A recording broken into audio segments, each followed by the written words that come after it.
Sherry.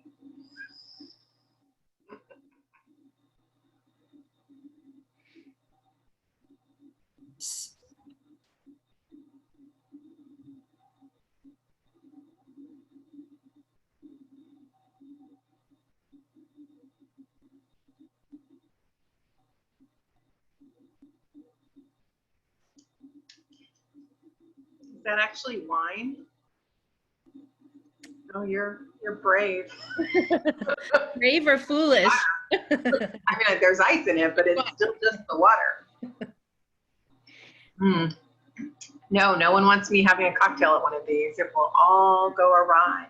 Oh, I think everybody does want you to have a cocktail. No. Maybe you would tell us your secrets. Yeah. It would go awry. There would be spoilers. Okay, so I think we're going to go ahead and start. We've been waiting now for a few minutes, and nobody has come into the room in the last few minutes. Hopefully they'll come in. But what I'd like to do is welcome everybody to coming to meet Susan Mallery and Tanya Eby. Now, Susan, we all know Susan Mallery, and we're all big fans of her. And I have to say that I did read the book and I loved it, and I'm really excited to hear her talk about it and trying to figure out how she's going to be able to talk about it without spoilers. And it was fun, and I really enjoyed it. I always love your books. After I read that one, it's been a couple years since I've been able to read them. You're one of my early favorites early on. And then when I open the bookstore, it's like all of a sudden the shoemaker that has no shoes. So now I just read books that I have to. But it was funny. Afterwards, I went to a used bookstore and I got like 3 of your old mass markets. Because I said, okay, I'm ready. You know, and so like, I figured that's perfect for like a weekend, right? And so I'm really thrilled. And Tanya, who's been narrating for Susan for 10 years, and they're going to talk a lot more about their relationship and their working relationship, and they have some fun stories to tell. Now, I want to make sure that we're going to do a couple things. We're going to announce our winner for the luggage at the end. Susan's going to announce the winner. But I would like to ask everybody, to hold your questions until the time when we ask you to start putting in questions, because they're going to talk first, and then we'll give you some warning on when you can start asking questions, because the way that the Zoom works with the Q&A, they just rotate up, and so sometimes we'll miss the questions that maybe were asked 20 minutes ago, and this way we can have a better control of the questions if we just can see them all at the same time, or when we really start looking at them, we can catch everybody. So thank you so much. I'm going to turn it over now to Tanya and Susan, and then they'll talk for about 20 minutes, and they'll let me know when they're ready for questions Q&A. And if we don't, feel free, because I think we can just like keep going forever. Okay, we'll keep the timer going here. Okay, that'd be great. So before we start, if I can, Tanya, first of all, thank you so much for taking time out of your life to join me tonight. I appreciate it. And I'd like to thank everyone who came. I miss being on tour. Normally this would be live and there would be some hugging going on. So I miss this very much. So I appreciate you joining me. And for those of you who love audiobooks, Tanya really is Susan Mallery. That's the voice. My voice is like, who is that woman and why is she here? And Tanya really is what I sound like to many of you, including me, because I do listen to my books. I listen to about a year later. But so yeah, so thank you, Tanya. I appreciate it. Oh, you just muted. Somehow Tanya muted. No, we need sound. Okay. If someone could unmute her, I mean, I can talk for 20 minutes, but it's not going to be pleasant for anyone. You're still muted. I see it. All right. Okay, I'm here. You're there. Yeah, I was texting Janelle. We can fix anything. My lovely assistant Janelle is here for those of you who know her. I wave on your behalf. She's amazing. Well, I'm so excited to be here, not just because I spend most of my time in a scary basement in my studio all alone in the dark reading words. But I'm so happy to talk to you, Susan, and celebrate the friendship list. Now, I narrated it, so I did read it. I had to read every word, and I did, and it was great. But can you tell us more? Can you tell us what it's about? The friendship list was really fun. And I don't know what it's like for you, Tanya. Are some books easier than others to narrate, or are some easy, some hard, or are they all about the same? Absolutely. Yours, for some reason, I think your humor matches my sensibility, so I can just slide right into yours really easily. But some people have some of their works are challenging, but yours are like, it's like a flipper. It's great. Oh, good.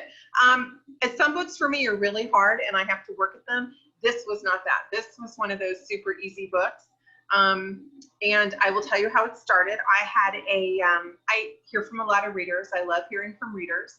And I was finishing my workday, and I got a note from a reader saying, you should write a reunion book. And I apologize to, I don't remember who it is, and whoever you are, thank you, and I'm sorry. Because I shut down and I walked away thinking, I don't know, they're going to be in their 50s, and what do they, I suppose the question is, what do they talk about? And I don't know if I want to write that book. So I just walked into the kitchen, and you pull the ingredients together for dinner. It always happens when I'm chopping onions. I'm chopping the onion, and I suddenly think, well, what if they're not married? What if she's like a single mom? And I thought, well, that's more interesting to me. And then I thought, what if she's like not in her 50s? What if she's got pregnant really young? And then I start doing math. It's very hard for me. But I figured if she got pregnant at 16 and had the baby at 17, then 35, 36, her kid's getting ready to go to college. And it was like, and my husband is very clear on this, because all of a sudden I stop and he looks at me, he's like, so 20 minutes late for dinner? I'm like, yes, I'll be right back. And I ran back to my office, rebooted, started typing up notes. And I knew Ellen, who was the single mom. And that is the beginning premise of the book is Ellen has a son who's going to be a senior in high school. And she overhears him. Their dream, they're a team. They have a wonderful relationship. Dad is totally out of the picture, has been since the zygote phase. And so what she hears her son say is, I can't go away to college because I can't leave my mom. She doesn't have a life. She only has me. And for Ellen, it's like, I love you and I love that we're a team, but please fly me free. She wants, as every parent does, she wants her kid to live his best life. So she realizes, I need to get a life to prove to him it's okay.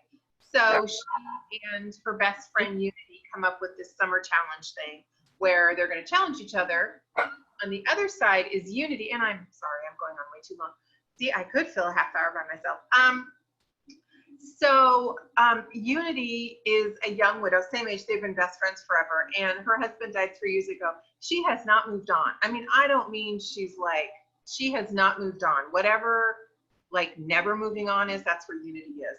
And almost, except for Ellen, all her friends live in a retirement community, and she's just basically waiting to be in her 70s and move into her retirement community. She's ready for that. So the friendship list is a summer where they each realize they have to move on. Although Unity is faking it. She doesn't believe there's anything wrong, but she wants to help her friend because she's a good friend. So that is the basic premise, and it's very, very funny, and it was tremendously fun to write. I know, too long. You've muted again. No. Is it because I talk too much? No. So I muted because my dogs were going crazy because, of course, they're going to pick that moment to freak out. Of course. So, but where's the friendship list come in? Is that a spoiler? So the challenge is, you're good at this. The challenge is they each make a list of things that are significant to them. So, and it is significant. It's not crazy stuff. Unity has a flip phone, and she really needs a smartphone for her business. So one of the challenges is she gets a smartphone. Ellen, when she had her kid, she went to college. Her parents were very strict with her, although apparently not strict enough that one night. Right. And but they really make her pay for this. And when she graduates with a degree in teaching, she doesn't have clothes to be a teacher. So she goes to a consignment store and finds this great wardrobe that's 2 sizes too big. Flash forward 14 years. all her clothes are 2 sizes too big because she just never, they were very good quality. They lasted a long time. And why would you suddenly not buy too big clothes? So one of her challenges is to find clothes that fit. She didn't even know what size she is. So it's fun things like that. And there is. What I love about it is that list kind of gives them permission to reinvent themselves. Yes. And I mean, I think women at any age can kind of relate to that. And what's so great is that these two women they're really close friends, but they're at different parts in their lives. And so that was really easy for me as a performer to connect with, this desire to reinvent yourself in a really positive way. So that was really fun. So what happens when you don't like the book? Is it harder? Acting. Is that it? I mean, does it just seem long and endless? Because you can't say, I don't want to finish this. So a book, one of your books, most books that you'll find in airports and Target and stuff like that, take about 3 days to record. So I'm in the booth from like 7:30 in the morning until about 2:30 in the afternoon, living this. And it's so amazing when you connect with the book. It's a little bit harder when you don't really connect. So then I have to like really act and put a little more energy into it. But hopefully people won't be able to tell, the ones that I don't connect with personally, because I think all stories are important and they're valid and they mean something to whoever's listening. So that's really important. But luckily with yours, it's so easy because each one, I just find them, delightful and heartwarming and funny and sexy and like all those things. So it's really easy. Well, and for everybody, Tanya's like 2 books ahead. So she's reading, have you done Painted Moon yet? The Vineyard of Painted Moon? No. Okay. But you've done the... I just finished last week, Happily... Yeah, I can't do it either. Happily This Christmas? Yes. I'm about to get a text telling me the title. Happily Ever Christmas. Yeah, it was hard for me. It's a great title. I just can't do it. So, okay, so that book will be out, I believe, in October. And then there's an Audible original. You've done that. Yeah, that was fun. That's a little bit different. I don't know if we want to share what's different about that. So I'm not going to. Hold on, as promised. Happily This Christmas. I was right the first time. Right. That's so rare. So you have different voices for the different characters. Yeah. Do you make notes? Like in Fool's Gold, Mayor Marcia sounded like Mayor Marcia every time. Joe sounded like Oh my Joe. God, I love Mayor Marcia so much. I know. I love her. I know. I do too. I didn't even have to invent anything because her character was so well drawn that I didn't have to think about what does she sound like. It just happened. What was the question? Maybe I shouldn't be drinking wine. No, this is great. Do you take notes in advance? Okay, so I used to. And I remember the first book I recorded for you was, I think it was before Fool's Gold was a whole thing. I think it was too. It hadn't become a series yet. It was the Bakery Sisters, I think. Yeah, and I had, they gave us paper scripts. This was 10 years ago. We didn't have technology. I mean, we had some. But the scripts were like this big, and I would highlight each and every character in a different color, and I would write all of these notes, and I would go in and I'd be super prepared, and it would take forever. But now after 10 years, I've gotten really much better at it. And so I read through it before, so I know what's going to happen, and your characters speak to me, and then I just read it. Do you ever disagree with their decisions? Yes. So the friendship list, I got a little frustrated with Coach Kinney a couple times. Oh, I love him. I love him too, but he... Well, he's very focused. So, Keith is, there's 2 love stories in the friendship list. There's Unity and the Mystery Boy. And you'll meet Coach Keith right away. And he has a teenage daughter, and it has nothing to do with Ellen, but he is a one-track mind. He's a single dad. Pregnant. Do not get pregnant. I'm sorry, that was just my second test of Janelle telling me we're right, which is just, it never happens. I'm thrilled. Yes, don't get pregnant. And she's like, or you could say, live your best life. He's like, yeah, don't get pregnant. So I love him. And he was like, some characters I have to build and some are just like whomps. They just land and they are there. And I knew everything about him from start to finish. And it's funny. So a long time ago in a galaxy far, far away, when I was a young writer, and I was both new to writing and young, I went to a workshop by an author who has since passed away, Jo Beverly, and she wrote these amazing, lush, historical English, she was English, historicals, and just these fabulous books. And I enjoyed her so much. So I would always, the authors that I worshipped, I would go into their workshops at conferences, sit in the back, and just, you know, radiate love. And one of the things she talked about was, and this was the mid to late 90s, early 2000s, there was a lot of alpha male stuff going on. And I don't do an alpha male. I mean, I really tried. But I just don't have it in me. I can't, I think because there's a whole arrogance thing, I can't quite do it. Because I don't believe it in real life. And I think that's why I can't do it. So she talked, and she did fabulous alpha males. But one of the things she said that resonated and stayed with me my whole life is, if you don't get along with your mother, if the hero is estranged from his parents, and his mother needs to go to the doctor, and she calls and says, take me to the doctor, he's going to say no. There's no conflict there. But if he loves his mother, and she calls at the worst possible time, like the commercial with the guy on the fight and the mother saying, well, the squirrels are back.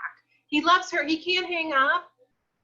So it's that. And so I love the guy who has to do the right thing because that's who he is.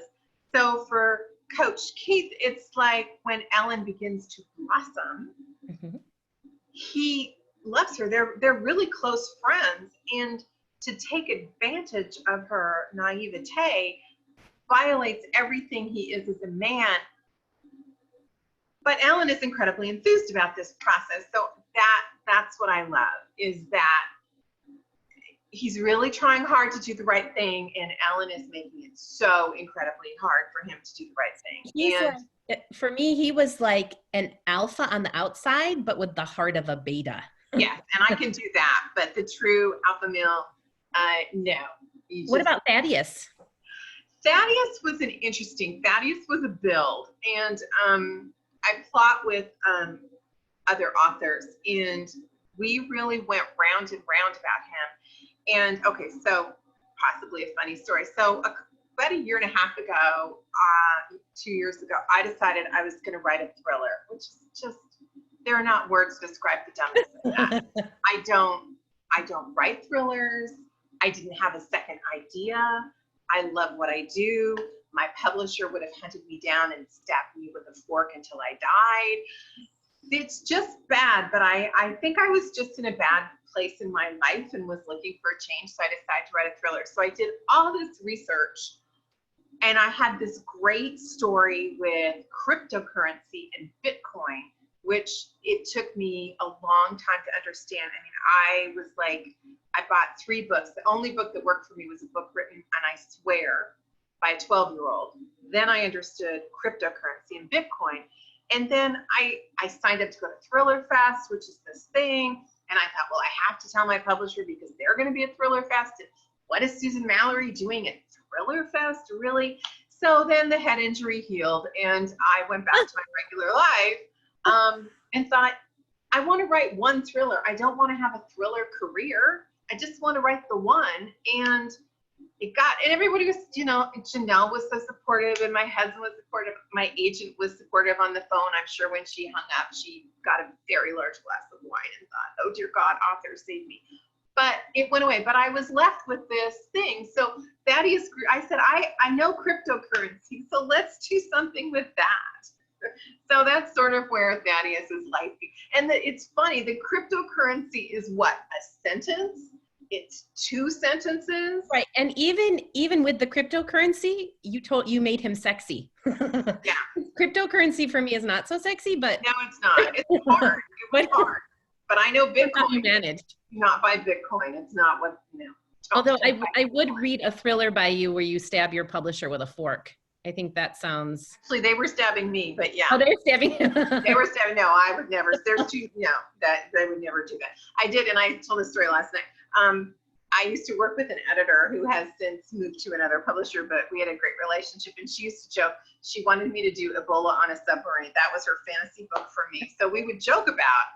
I said, well, I've been thinking about the Ebola on the submarine, and I forgot that it was like our joke and said it at a publisher dinner. I said, well, I'm going to put that in my Ebola on a submarine book. And there was this like silent. Silent. Everyone went very, very pale. And it's like, I'm sorry, it's a joke. I love what I do. I will never change. I can't even write an alpha male. I'm not going to write a thriller. Oh my God, it would be bad. And it has to be funny. And then it doesn't work because it's like, no, I'm going to keep writing what I write. But it was a brief story. But if anyone wants to email and chit chat about the Bitcoin, I'm all in because no one wants to talk to me about it. But you also have in Happily Inc., you do have a thriller writer. I do, Jasper. I love him. Yeah, now that I love Jasper too. Yeah, no, he was, it was very funny. I love the book with his actual book with his heroine, Ray, and he couldn't write a woman. Right. Yeah. Do it. And he could only write stuff he'd done. So he's trying to he's going to have a romance. He's wrapping up the series and so he needs Renee to how do we stand? And his friends would read his pages and tell him either she's a dominatrix or a porn star. You really need to learn how to write women. So yeah, it was great. I love that book. It was a lot of fun. So yeah. And that's the thing, the writing, I hope what you do is fun because what I do is a blast. I mean, the best part of what I do is the actual writing every day to sit down and do my pages. It's just like, it's yummy. Really fun with your books is when I'm in the booth, I forget that I'm performing. And as I'm reading this stuff and the characters are talking, like I see it as a movie in my head. Me and too. That's the best. Yeah, because then I imagine your time goes by more quickly. So you have to be careful like a professional singer with your voice. Yeah, you'd think so. Okay. I'd be really cautious, right? Yes. So, but I've been doing this now for 15, 20 years. So when I first started narrating, I would have a day of work and I would come home and I'd be like, no one talk to me. I'm just going to eat ice cream and soup and I can't talk.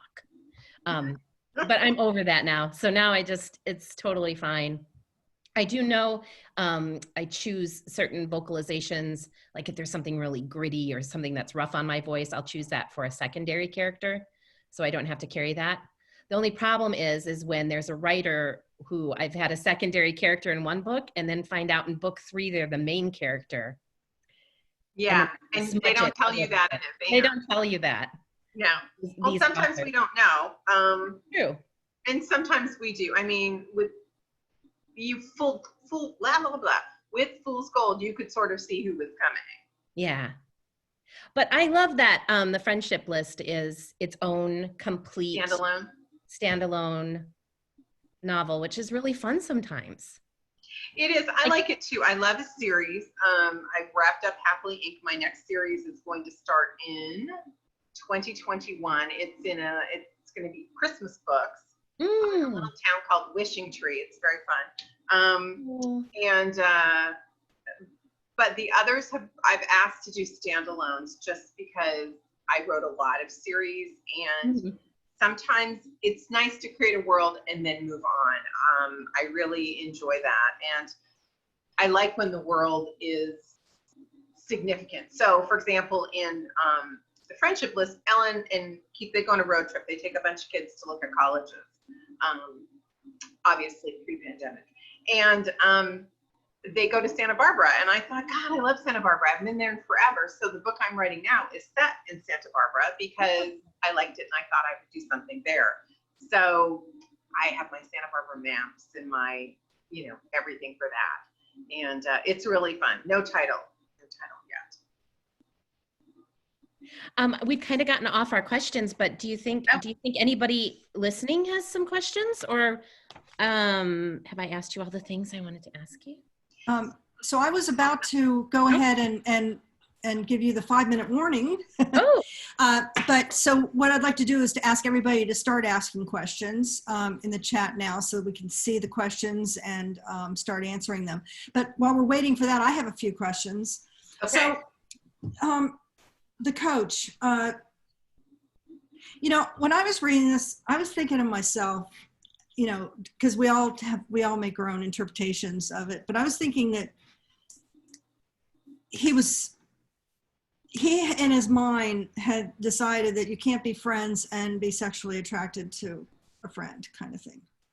I don't want to do spoiling, yeah. but I think that, I don't know where I'm going with that question without spoiling it.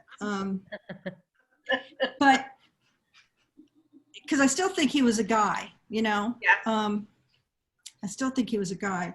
And that that maybe he was just scared because you can't cross, it's hard to cross over.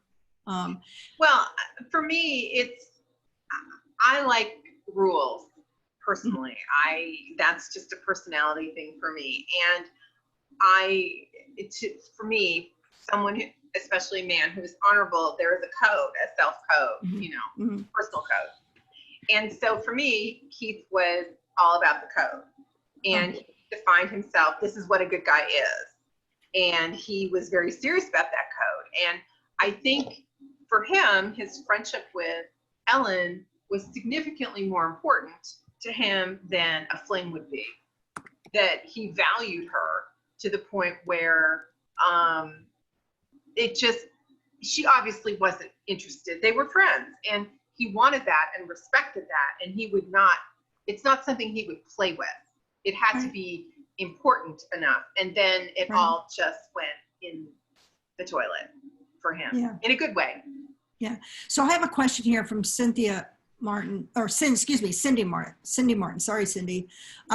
So you said that you enjoy writing standalone, but I love characters from Sisters by Choice and the Friendship List. Any chance of spin-offs? Sisters by Choice is interesting. I feel like I want to write Heather's book. She's the younger one, because she just literally drives off. I've never done that, where she just drives off a bridge, but not into the water. She leaves an island and drives onto the land. I did not do the existential ending. Heather needs a book, but she has not figured it out yet because no one's been talking to me about it. So I definitely feel that she is someone I want to revisit, and I've poked at it a couple of times, but I can't figure it out, which is not to say it won't happen. I wrote a book a long time ago, a category book that I'm suddenly blanking on the title of it, but it was, I had dabbled a tiny bit with romantic suspense and that.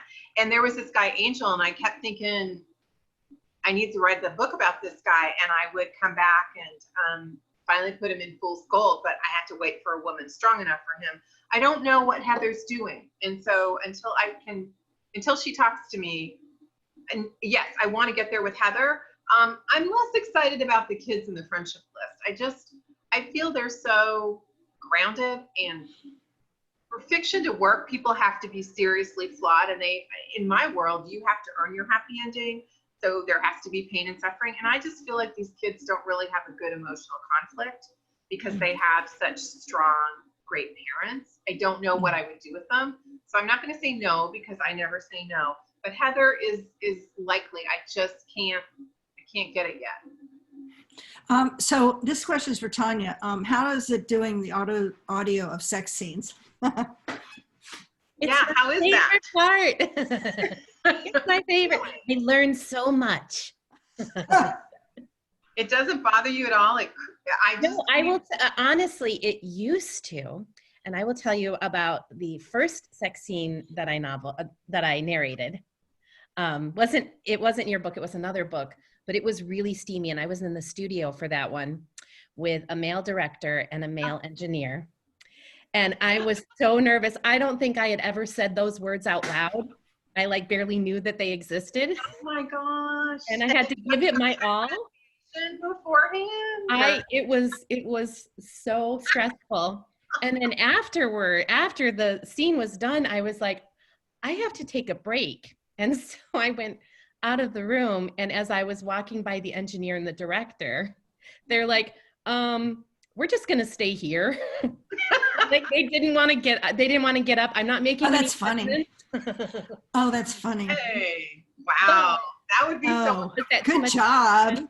That could be your next career, right? Phone sex. So I knew I was doing something right, I guess. But now see, that's the stuff I don't want to know. I know one of the things in writing is if you don't laugh, the reader won't laugh. If you don't squirm, the reader won't squirm. I'm sorry. I'm happy for you to be laughing or mad, but we don't talk about the squirming. We just move on. Yeah. Another question for Tanya. What advice would you give a voice actor who would like to get into audio book narration? Oh, I would say first you need to listen to a lot of audiobooks. And second, it's not like reading to your kids. Although that's good practice. What's really good practice, if you want to try it, is you need to sit in your room, try not to move, and read all day long out loud. And then notice every time your stomach gurgles, every time you make a mistake. Try to give the characters different vocalizations. See how many words you have to look up. And then if you make it through that first day, do it 2 more days. And if you make it through that and you love it, then you can write to me and I can give you some more advice. But it's very challenging. That's very, very good advice. That's really good advice. So we have a few here that reached out, not from somebody from a phone. Is there any book, this is for Susan, is there any book you've written that compares to your real life? Oh gosh, no, my life is like boring. No. And it's really normal. It's funny. So the first time I hit the real New York Times list, it was June. It was Sweet Talk, first book in the bakery. Not that I'm remembering any of this stuff. And a girlfriend called me about 8 o'clock, a writer friend, and said hello. Well, I could see it was her on caller ID. Anyway, I said hi. And she said, how does it feel? Is it different? I said, hold on. I got to go flush some dog poop. Then we can talk. So nothing had changed. Little tiny dog. They go we have puppy pads for our dog. Because it's Seattle, nobody wants to have to take their dog outside in the winter. And so, yeah, so still flushing the dog poop. So no, I don't. I do pull things from life. Things are interesting, but not my life. If I travel somewhere, there's a scene in, I have a book coming out next year called The Stepsisters, and they're talking about their best date. And this sister, Cassidy, says she went to dinner in the Gothic district in Barcelona. And when they went into the restaurant, everything was open. And there was all this stuff, including this giant plastic cow with an umbrella over its head because it was sprinkling. And when she and her boyfriend came out, everything was shut down and there were no markers, and it took an hour to get back to the hotel. That's a real story. It's better for Cassidy, but so little things, but my actual life, nobody wants to read about this, trust me. I get up, I'm like Tanya, I get up, I come to my office, I work till the work's done, and then I do laundry and I flush the dog poop. It's not literature. Would that it were, but it is not. Yeah, well, it's funny because writing is a very lonely profession because you really are. I think it's hard I can't do it, to be able to sit still for periods of time by yourself and really focus. And you almost have to be isolated in order, it seems like to me. There's a question for Susan. Are you turning more to women's fiction than single romance? No, I do a nice mix of both, and it makes me happy. So the friendship list would be considered romance plus. So it's really romances, sisters by choice. And I forgot to show everybody, if you read the book, this is the clandestine kitty logo. Janelle made it for me, and I have a month. So cute. Crazy. That was women's fiction. So I do a women's fiction. I do, when I say straight romance, I mean just romance. The Christmas book, I'm going to be doing a Christmas book now every year. It is traditional romance. The one next year, the Christmas Wedding Guest, which was originally called Christmas Without Jake. Giant Great Dane named Belle. She's fabulous. And then I do the Romance Plus. So it's really fun to do. I never get bored because I'm always doing something different. By the time I finish with romance, I'm ready to write women's fiction. When I'm wrapping up the women's fiction, it's like, can't they just fall in love? Do they have to have so many personal problems? And then I'm super ready for that. So it's a fabulous mix for me. I love it. And I'm always ready. So I thought of the friendship list as women's fiction. That's kind of how me as a reader interpreted, because I felt like the relationship between the two women was so important, and the guys were not, they were eye candy, or they were just icing, but I feel like they really, they couldn't have done it without each other. No, they couldn't have done it. The way in my books, if it's women's fiction, there's no male point of view. Oh, okay. It's women. And if you have male point of view, I've written it as a romance. Oh, interesting. Yeah. So someone is asking about your writing technique. Do you plan or do you develop as you go? I am a plotter, and I am on the spectrum. So for those of you who don't know, plotters plot the book in advance. Pantsers live a freakish life where they just wake up and go. And it's confusing, and it's wrong, and they should know. So I am a serious plotter. I come up with an idea that takes a while. Just because it's interesting doesn't mean it's worthy of a book. And the way I do that is I make some notes, and I have an example here. I have show and tell, and this says, I'm going to write a book with a parrot named Ramon. That's all I got. I need a book, but by God, I'm writing this parrot. I love Ramon. And I don't know why. Birds scare me in real life, but I have this fantasy. I want this bird Ramon. So I play with an idea, and if it continues to speak to me, then it grows. And the next stage is genuinely Janelle. One of her jobs, one of her responsibilities is I send her an idea, and she brainstorms and sends back. And we go back and forth. And at some point I say, yes, it's going to be a book. And then I get serious about the idea. At that point, I talk to my editor, because I don't publish in a vacuum. So if Nora Roberts is about to do a trilogy on that subject, I probably need to move my location. And so that sort of thing happens. And from there, I plot with other writers. So we do a plot session. So I develop it as much as I can on my own with Janelle. And then I take it to plot group, and we brainstorm. And then I come back and I write a synopsis. My publisher gets a detailed synopsis on, hold on, we've got somebody really beautiful coming by. This is Lucy. Aww. Lucy hates her mom so much. You can tell by the ears, she's not kidding. It's like, I can't believe that. You know what picked me up? Anyway, Lucy's elusive. We don't usually get to see her. So that was Lucy. She's real. I write a synopsis, and then they send me back notes. And then the book waits until it's its turn, because I write on a schedule. And then I write a scene from everyone's point of view who's going to have a point of view. And then I plot. And plotting is 3 weeks of complete and total hell. Start to finish, wandering. I call Janelle like constantly. And then I get what I need. So I abruptly okay, thank you, click.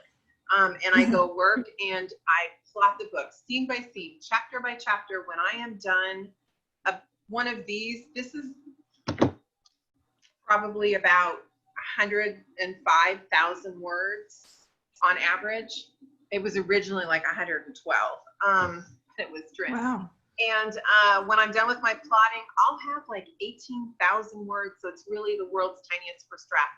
Then I start writing. So I have this whole process, and then I just go. Once I start writing, then I go, and I write 15, about 75 pages a week. And because it's in your head by that time, because you've gone through so many different gyrations of it. And it's completely plotted. So I have, not always, but most of the time, it's mechanical. Yeah. all the problems in advance.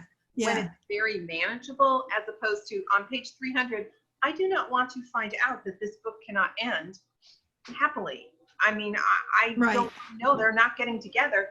I want to know that before I start page 1. Right. I don't like that. So, and I hate revisions. So I try to write as clean as I can by doing as much work in advance as possible. Okay, we have another question. I love that there's at least one animal in your book, at least from what I've seen. What makes you start that? And do you have a favorite animal character? I'm fond of Lulu and Max. I love Lulu. Who's Max? I don't know. We'll have to ask her. Lulu's So a M. treat. Gardner, tell us who Max is. Okay, yeah, I believe you. I love Lulu. She's a Chinese crested. I wanted a Chinese crested desperately. A girlfriend sent me a card of a Chinese crested wearing jewelry, like necklaces and stuff, and a choker collar, and I wanted one. And so I looked them up online. Unless you are a relative of Jeff Bezos or Bill Gates and will be inheriting a substantial sum of money, no on the Chinese crested. They can't eat regular kibble, their teeth break. They have skin issues, and a lot of them are less attractive. But I loved her and thought, okay, I can't have her, but I can make her in a book. So, Max was the grumpy cat. Okay, I just saw that. Thank you. So I love animals, and I think they're fun. I think they're a fun character. And here's what I love about them. In a book, things people do in the dark tell you who they are. So the things people do when we don't see, like they're alone, reveal character. And animals reveal character. And I like that. I like that we know whatever journey we're going on with this character, if we've seen this person treat an animal well, we're willing to take a more complicated journey because we know it's going to be okay in the end, because we know they're good with pets. And I just like it. There's more cute cats, there's more pets than humans in my life, in where I live. And I like the heartbeat. So I'm a huge, I support animal welfare, and I like it. It makes me happy. And so I will always have, not every book, but almost every book. And eventually, Ramon. So I cannot wait for that. I have maybe in pocket watches. I'm thinking something with pocket watches. Oh, that's fun. Then it'd have to be an antique store or something like that. No, she wears pocket watches.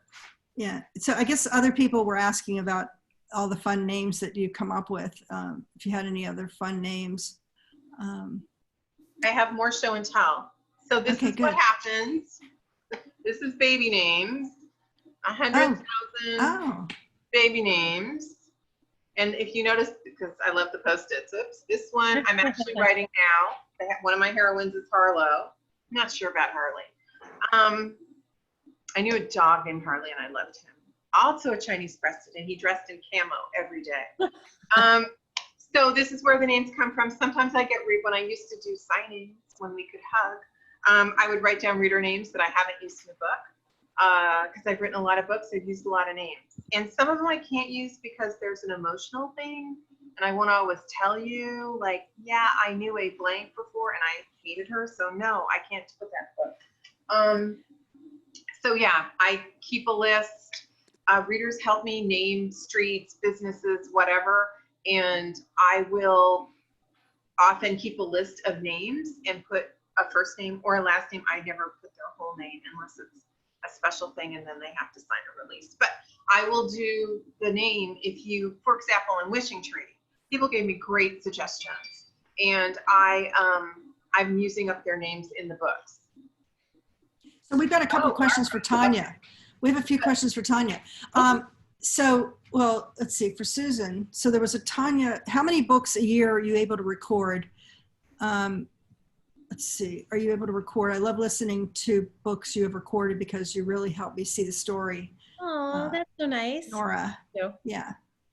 So I do this, narrating is my full-time gig. And I narrate about 60 to 65 books a year. God, that's more than one a week. Yes, that is about what the average is. Wow. But it depends on the length. So sometimes I do a co-narration where I narrate with another, a male narrator, and he does So half it's chapters and I do half. And then I have other books like, last year I recorded the biography of Hemingway, and that was 26 hours. Oh my gosh. So, it really averages. But yeah, I'm basically in the booth 5 days a week. And things Wow. keep going. Yeah, it's a Wow. lot, but it's fun. Like with you, with having all these different projects and different genres, it's the same thing for me with narrating. I don't always narrate romance. Sometimes I get thriller. I've been reading a lot of nonfiction lately, which has been really fun because I get to learn. Yeah. Right. Yeah. Just be grateful they didn't have you do Pillars of the Earth. When I listened to that a million years ago, it was 39 hour and a half cassettes. Yes. You Yeah. you can narrate the next Johnson biography that he's working on right now. Right? Is he like on book 6 or something? And they're all like 800 pages long.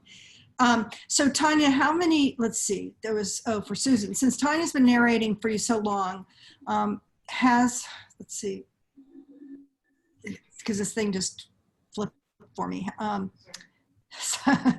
I'm looking at these, sorry, so long. Has she had an impact on your writing, especially in your series where characters return regularly? No. I do think about it. We were talking about this before we started the event tonight. It's like sometimes when I'm going to write the sex, I think, yeah, don't read this before breakfast. But no, it's just very comforting because audiobooks are significant. If you're an auditory person, you need a good narrator that brings the book to life. And if you don't have a good one, it's really difficult. And I went through a lot before I found Tanya. And once I found her, I grabbed a hold and said, this is my person. And it means everything. I listen to audiobooks as well. And I'm very auditory. That was one of my early lessons is, sweetie, nobody cares how he said it, every line of it. It's like he said it, it's like he whispered, he did it. It's like, no, it's not an auditory experience, it's a visual experience. So I have trained myself to not modify every single line of dialogue, but that is in my head I do, but I don't type it. But the right narrator, you're right, it brings it alive. And there are books I can't read. There are brilliant writers who are such beautiful writers, and I have the attention span of an ant. So I will flip through the dialogue. So a 400-page book takes me 12 minutes because it's all description. So I listen to those books because I cannot possibly read them. But they're amazing literary works that I will enjoy if someone Is it to you? So Tanya, this is a good question. What do you do to keep your voice healthy? Any tips or tricks? So you're almost like a singer, you know, you have to make sure that your voice is healthy. How do you? Yeah, I wish I were better about it because I don't have a singer background or anything. But it's really a feeling. It's a feeling thing. So when I narrate, my speaking voice is a little bit higher pitched and I tend to drop it a little bit just because it's more comfortable for narrating long term. And that's really all I do. Yeah. I think there are a lot of actors who have all this weird stuff that they do and that just makes me tired. So I don't do any of that. I just don't know how you do it because when I used to go to conferences, I would go to my room at the end of the day. First of all, it's emotionally traumatic to be around a lot of people. It's hard, yeah. It's hard. So there's that. And plus then I have to lie awake and think about this dumb thing I said. So that. But it would physically, my throat would hurt because I'm not used to talking. And I have a really good microphone, so I don't have to project all that much, which is also helpful. And I'm alone in my basement in my yoga pants and a stained t-shirt. So I'm super comfortable. And I have hot water, which I love to drink. It's so soothing. Okay. But yeah, those are all little things, but. Wow. Yeah. So we're about to wrap this up. So I just sent a message to everybody that we're about to wrap up and I'm looking for a last few questions. From Denise, character flaws. Where do you find them? Character flaws. Character flaws are super important because if there's not a reason, everybody goes on a journey. That's why we read fiction. We read nonfiction to learn something. We read fiction because of how it makes us feel. And if the character stays static, that's when it gets frustrating. If you're ever like, nothing's happening, I would look at the character first before you look at the plot. Characters need to grow and change. We want, as a society, as a Western society, that's really important to us. You learn a lesson, you're punished for doing bad, you're rewarded for doing right, you grow and change, and you earn your happy ending. That is sort of the basis of literature as we know it. And so I always start when I'm developing a character, conflict. Why? And it's a classic question at Flock Group. Why isn't this person married? Why aren't they already in a happy relationship? Why this person? Why now? Why? What is the issue? In Sisters by Choice, the main character is Sophie Lane, and she runs a business empire, and she's very successful. She cannot give up control. One of the things, a friend of mine, I was having lunch with her, and she is one of those women who carries the large bag with so much in it. She whipped out this thing of Post-its, and it was like a 10 by 12 Post-it. And I was mesmerized. It was very difficult to focus on the conversation because as soon as I saw it, I could see Sophie's warehouse and these giant Post-its, because she can do everybody's job better than they can. But you can't do that. You cannot do every job. You have to trust. So for me, characterization begins with what are they doing that is good for them, and what are they doing that's bad for them. And sometimes I know, and sometimes I have to figure it out. And I'm almost done. The friendship list, Thaddeus's conflict is pretty much he's ready to fall in love, and fate's a mean bitch who is laughing at him because he's thrown all these women away for all of these years because he wasn't ready. And now that he's ready, he can't find anybody who wants to marry his gorgeous self and have kids. And I'm like, would you live? I mean, you're in Seattle, you're just right over there. So that was what he was dealing with. So I love conflict. Conflict is great. So, Susan, are you ready to announce our winner? I am. I hope you're still here.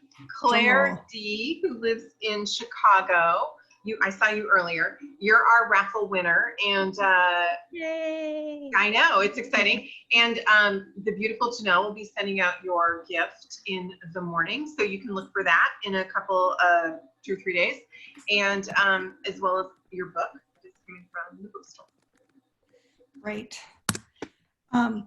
So are there any last minute thoughts by Tanya? Did you have any last minute questions you might want to ask Susan? Oh, I'm just so grateful, Susan, to have the chance to read your work and to continue reading things. It's just been really a lovely journey, which I really appreciate. And I hope people will check out the friendship list.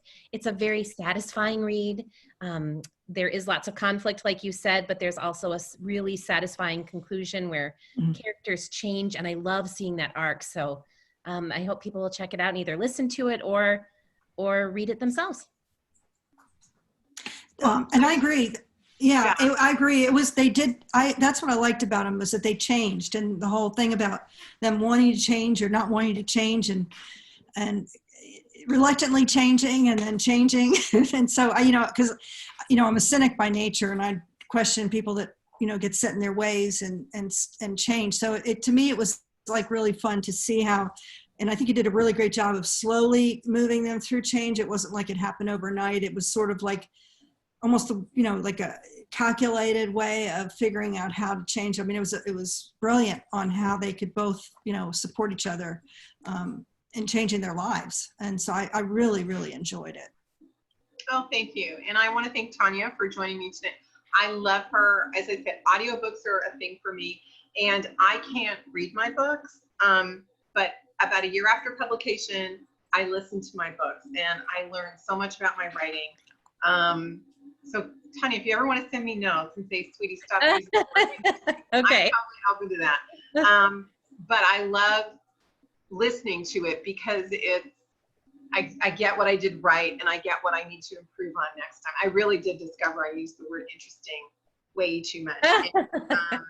And the phrase talk about blank blank, you know, and it's like, so I have a list of things not to say. I look for them when I edit it. Like, yeah, let's do a global on interesting. And if it comes up with, we can't list it, there's so many, we're going to take a few out. So, and if you've never tried an audiobook, I would encourage you to try one of Tanya's. She is fabulous. You get sucked into the story and you go on this great journey, and it's effortless. And you can do it, you know, cooking, chopping the onion, you can do it in your car, all this, it's fun. I will just warn you, when you get to the point, with every book, you get to the point where it's like, you need to have like some large knitting project where you can just sit down and listen to the last 4 hours, because you will make yourself crazy because you want to know what happened. Yeah, I kind of plan it around. If I'm listening to an audiobook, I kind of plan it around, you know, how much driving am I going to be doing in the car? Yes, like, exactly. You know, like it's, if I'm going to go visit my family or whatever, it's like you have to kind of plan what you're listening to for 2.5 hours. And so I have to listen to it before then, because it takes a little bit to get hooked. So like I listen to in advance so that the end of it is during the trip. So the trip goes by super fast, because by the, you know, towards the middle of the book, you're hooked, and you just got to keep listening. So exactly. Yes.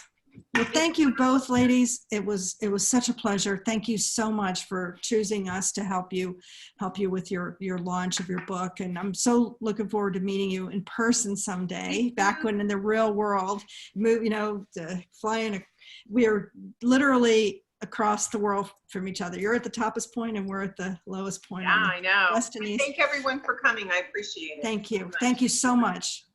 Thank you. Bye. Bye. So.